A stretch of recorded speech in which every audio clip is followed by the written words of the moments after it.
सोन्याचा दर हा लाखाच्या घरात पोहोचलाय, लाखाच्या उंबरठ्यावरती आलाय। 1 लाख रुपयांना साधारणतः 2,000 रुपये कमी म्हणजे 98,000 प्रति तोळ्यापर्यंत सोनं पोहोचलंय। लग्नसराईच्या आधी सोन्यानं आजवरचा उच्चांक गाठला। 1 लाख रुपयांना साधारणतः 2,000 रुपये कमी म्हणजे 98,000 प्रति तोळ्यापर्यंत सोनं पोहोचलंय। अमेरिका आणि चीनमध्ये सुरू झालेल्या व्यापारी युद्धामुळे जागतिक स्तरावरती एक सुरक्षित पर्याय म्हणून गुंतवणूकदार सोन्याला पसंती देत आहेत।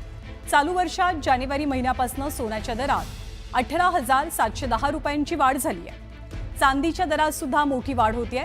चांदीचा दर 99,400 रुपये प्रति किलोपर्यंत पोहोचलाय। सेफ इन्व्हेस्टमेंट म्हणून लोक सोनाकडे पाहता पूर्ण वर्ल्डमध्ये, तर त्या हिशोबाने आणि सेंट्रल बँकसुद्धा सोनं घेत आहे, तर त्यासाठी सोन्याचे भाव वाढून झाले। आज सोन्याचे दर काय आहे? जीएसटी सगळं आज सोन्याचा भाव 98,262 रुपये होतो। भविष्यात लाखाच्या टप्प्यात पोहोचेल सोनं?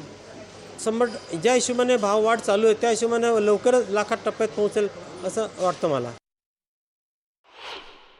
भाव खूप वाढतात आहे सोन्याचे, पण आता आपले मिडल क्लास लोकांना जसं नॉर्मली लग्न असतं, तर माझ्या भावाचंही लग्न आहे, तर मी त्या हिशोबाने आता घेते।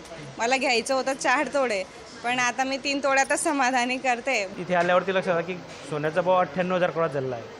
म्हणजे मी जी अपेक्षा केली होती की आज मागच्या आठवड्यातच मी काहीतरी 90,000 ऐकलं होतं, त्या हिशोबाने मी आज आल्यानंतर आजचा बजेट सोनं घ्यायचंच आहे आणि या हिशोबाने आलो, पण आता जो बजेट होता माझा तो बजेट मला कुठेतरी कमी करावा लागला।